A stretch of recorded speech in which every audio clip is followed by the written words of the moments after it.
Hello guys, வாங்க நம்ம dragon mutton வறுவல் எப்படி பண்ணலான்னு பார்க்கலாம். ஒரு தக்காளி, ஒரு பெரிய வெங்காயம், கருவேப்பிலை, இஞ்சி பூண்டு பேஸ்ட்டு, வரமிளகா 6 மிளகா விதை எடுத்து வச்சுருக்கேன். மட்டன் குட்டி குட்டியாக கட் பண்ணி 1/4 கிலோ வாங்கிட்டு வந்திருக்கேன். இப்போ நம்ம பேனில் எண்ணெய் ஊற்றிக்கலாம். எண்ணெய் ஊற்றிட்டு நல்லா காயிட்டுன்னு கடுகு சேர்த்துக்கலாம். கடுகு சேர்த்துட்டு நல்லா பொரியிட்டுன்னு சொல்லிட்டு பெரிய வெங்காயம் ஒன்று நம்ம கட் பண்ணி வச்சுருக்கோம்ல நீளமாக, அதை சேர்த்துக்கலாம். அப்புறம் கருவேப்பிலை சேர்த்துட்டு ஒரு 2 நிமிஷம் போல் நல்லா வதக்கி விடுங்க. நல்லா வதக்கி விட்டுட்டு அப்புறம் நம்ம விதை எடுத்து வச்சுருக்க வரமிளகாயும் இஞ்சி பூண்டு பேஸ்ட்டு 2ம் சேர்த்து அதையும் ஒரு 2 நிமிஷம் போல் நல்லா வதக்கி விடுங்க.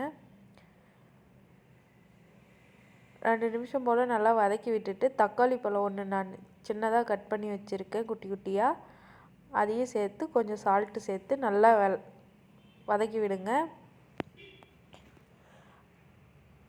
இப்போ நம்ம 1/4 கிலோ மட்டன் கட் பண்ணி எடுத்து வச்சுருக்கோம்ல, அதையும் சேர்த்துட்டு அதையும் ஒரு 2 நிமிஷம் போல் நல்லா கிளறி விடுங்க. கிளறி விட்டுட்டு தேவையான அளவு உப்பு, மஞ்சத்தூள் கொஞ்சமாக போட்டுக்கோங்க. தேவையான அளவு கொஞ்சமாக மஞ்சத்தூள் போட்டுக்கோங்க.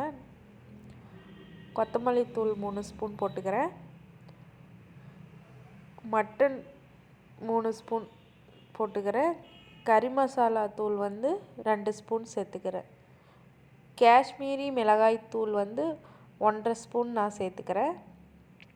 நார்மல் மிளகாத்தூள் இருந்தால் கூட சேர்த்துக்கோங்க.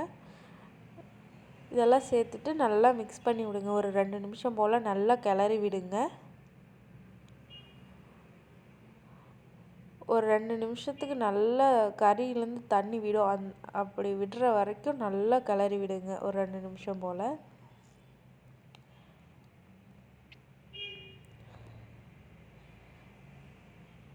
இப்போ பார்த்திங்கன்னா ஒரு டம்ளர் தண்ணி எடுத்து சேர்த்துக்கிறேன். நான் சின்ன டம்ளரில் 1 டம்ளர் தண்ணி சேர்த்துருக்கேன். ஒரு ஒரு 20 நிமிஷம் வரைக்கும் நல்லா கொதிக்க விடுங்க. ஏன்னா சிக்கனாக இருந்தால் சீக்கிரம் வெந்துடும், மட்டன் வேகிறதுக்கு கொஞ்சம் லேட் ஆகும். அதனால் 1 டம்ளர் தண்ணி ஊற்றி மீடியமான ஃப்ளேமில் வச்சு நல்லா வேக விடுங்க. அப்பப்போ இந்த மாதிரி ஓப்பன் பண்ணி நல்லா கிளறி விடுங்க. இப்போ பார்த்திங்கன்னா நல்லா வெந்துருச்சு, தண்ணி எல்லாம் நல்லா சுண்டிருச்சு.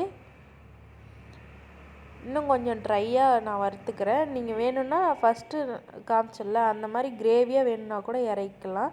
மட்டன் ட்ராகன் வறுவல் ரெடி ஆயிடுச்சு. வீடியோ பார்த்ததுக்கு தேங்க்யூ.